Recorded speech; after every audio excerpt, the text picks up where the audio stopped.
Dans le cadre d'édifices, nous étudions les surfaces superhydrophobes fabriquées à partir de nanoparticules de carbone synthétisées par plasma et l'effet fleur de lotus. Lors de ce projet, nous sommes 5.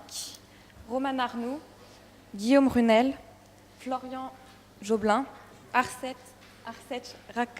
Rakotomanga et moi-même, Lison Fontani.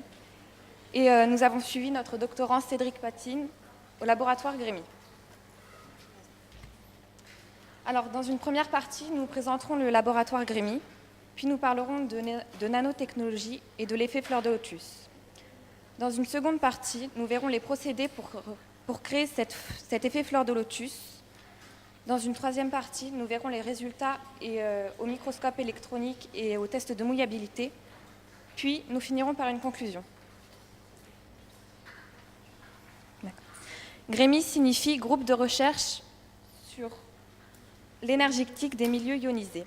C'est une unité mixte avec l'Université d'Orléans et le CNRS. Les recherches sont principalement expérimentales sur les procédés plasma et laser dans plusieurs domaines tels que l'énergétique, les matériaux, les microélectroniques, etc.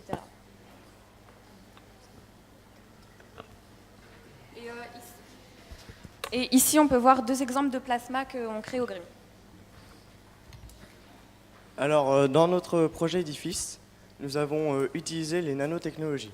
Donc, qu'est-ce qu'une nanotechnologie ? Donc, une nanotechnologie, c'est un ensemble de technologies et disciplines où l'on intervient à l'échelle nanométrique. Pour rappel, un nanomètre, ça fait 10 puissance moins 9 mètres, c'est-à-dire 1 milliard de fois plus petit qu'un mètre. On ne peut pas le voir à l'œil nu, du coup. Donc, à gauche, on peut voir une puce de téléphone. Cette puce est composée de plusieurs nanotechnologies pour la faire fonctionner. Et à droite, on peut voir un nano-engrenage.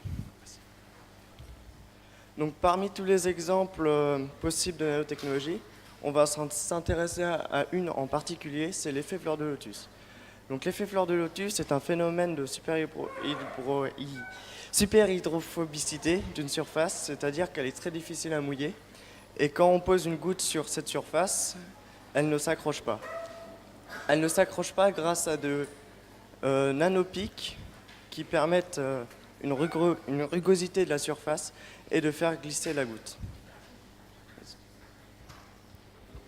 Nous nous sommes donc intéressés à l'effet fleur de lotus et plus particulièrement à comment recréer cet effet fleur de lotus. Donc, nous avons pris un échantillon de plaques de silicium, le silicium étant une surface de référence, la surface étant la plus lisse possible sans aucune rugosité, sur laquelle nous avons déposé des nanoparticules.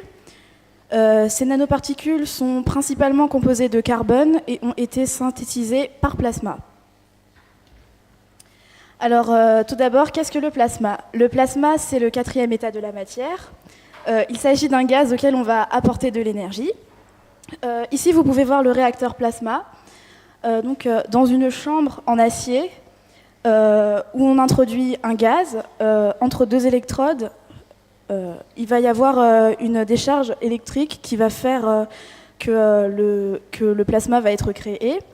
En fonction du gaz utilisé, la couleur du plasma est spécifique.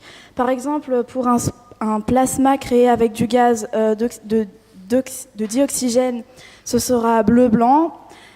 Pour celui d'azote, ce sera rose. Et par exemple, dans notre cas où nous avons utilisé de l'acétylène avec de l'argon, le plasma obtenu était violet. Donc, dans cette chambre se produisent des réactions chimiques qui vont mener à la formation de nanoparticules. Et plus le temps de formation de plasma est long, plus les nanoparticules vont être grandes. Donc en fait, on a placé la plaque de silicium sur l'électrode du bas, ici. Comme ça, quand on éteint le plasma, toutes les nanoparticules vont retomber sur l'électrode du bas et sur la plaque de silicium. Sauf qu'on a rencontré un problème puisqu'il n'y avait pas assez de nanoparticules à chaque fois. Du coup, c'est très long puisqu'on doit refaire l'expérience énormément de fois.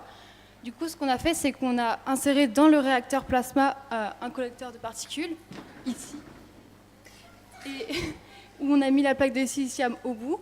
Et elle est refroidie de telle sorte que, puisque le plasma est chaud, quand on va éteindre le plasma, toutes les nanoparticules vont être attirés sur la plaque de silicium et on récoltera ainsi plus de nanoparticules. On a ensuite été en salle blanche, donc c'est une salle où la pression de l'air est plus haute et qui est plus propre qu'un bloc opératoire pour observer au microscope électronique à balayage la surface de la plaque de silicium. Et donc on a pu observer ici des groupements de nanoparticules, ce qui va créer la rugosité de la plaque. Et on peut voir ici une seule nanoparticule. Ensuite, nous avons effectué des tests de mouillabilité.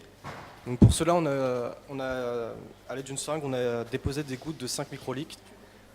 Donc une sur une plaque de silicium simple, ce qui va nous servir de témoin, et une autre sur une plaque de silicium avec des nanoparticules. Donc ici à gauche, on a une image du test sur la plaque de silicium simple. Donc on voit bien que la goutte s'est complètement étalée sur la plaque, ce qui va faire qu'elle va accrocher à la plaque. Et donc on peut dire que la plaque est hydrophile. En revanche, à droite, on a une image du test de mouillabilité sur la plaque de silicium avec des nanoparticules. On voit bien que la goutte est restée ronde, ce qui va faire qu'elle ne va pas accrocher à la plaque. Et donc on peut dire que la plaque est super hydrophobe. Donc on a bien réussi à créer une plaque de silicium super hydrophobe. En conclusion, durant cette année d'IFIS 2017, on a caractérisé ce qui était une surface super hydrophobe avec l'observation de l'effet fleur de lotus. Et on a vu comment on pouvait en créer avec les nanoparticules créées par plasma. Ensuite, on les a testées et observées. On a bien vu que les surfaces qu'on avait créées étaient super hydrophobes. Seulement, on a remarqué que après le test de mouillabilité, lorsqu'on retirait la goutte d'eau, les nanoparticules partaient avec. Et donc, la plaque perdait de sa super hydrophobicité. Donc pour l'année prochaine, on va essayer de trouver un moyen de remédier à ça et de coller les particules à la surface sans altérer sa rugosité afin qu'elle reste super hydrophobe. Oui. Donc, merci de votre attention.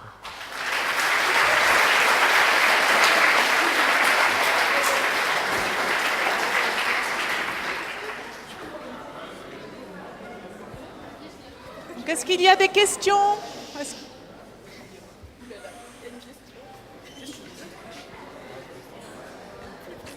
Alors, bonjour. Moi, j'aurais aimé savoir ce qui différencie. Moi, j'aurais aimé savoir la différence entre une plaque hydrophobe et une plaque super hydrophobe. Est-ce qu'il n'y a qu'une histoire de rugosité ou est-ce qu'il y a autre chose qui rentre en jeu ou pas ?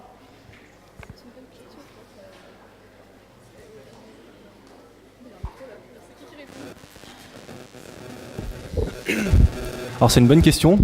Je pense que ce qui va différencier une surface hydrophobe et super hydrophobe, ça va surtout être l'angle de contact, comme on a pu voir ici. Donc, voilà, on parle de surface hydrophobe quand on a un angle qui est formé comme ça. Quand il est supérieur à 90 degrés, on peut parler de surface hydrophobe. Et on peut parler de surface super hydrophobe quand on a des angles qui sont plus, je sais pas, 140, 160, à des angles vraiment énormes, et où l'adhésion de la goutte devient quasiment impossible et elle peut glisser, etc.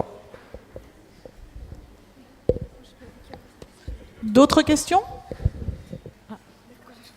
Ce sera la dernière.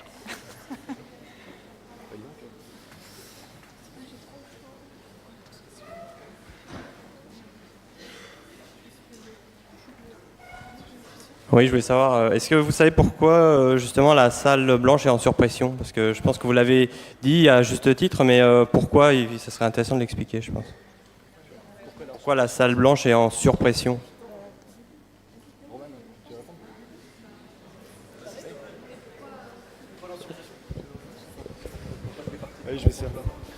En cas de fuite, l'air ne peut pas rentrer, tout simplement. Elle est en surpression parce que quand on va, par exemple, ouvrir une porte, c'est l'air à l'intérieur qui va sortir. C'est exactement ça. C'est ça ? Voilà. Tu voulais le faire ? Du coup, tu as galéré, moi je vais faire ta place. Moi, j'ai une dernière petite question. Et qu'est-ce qu'on fait avec des surfaces super hydrophobes ? On peut faire toutes sortes de choses.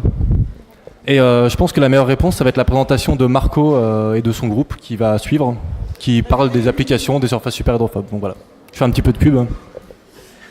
Merci bien à vous tous. De rien.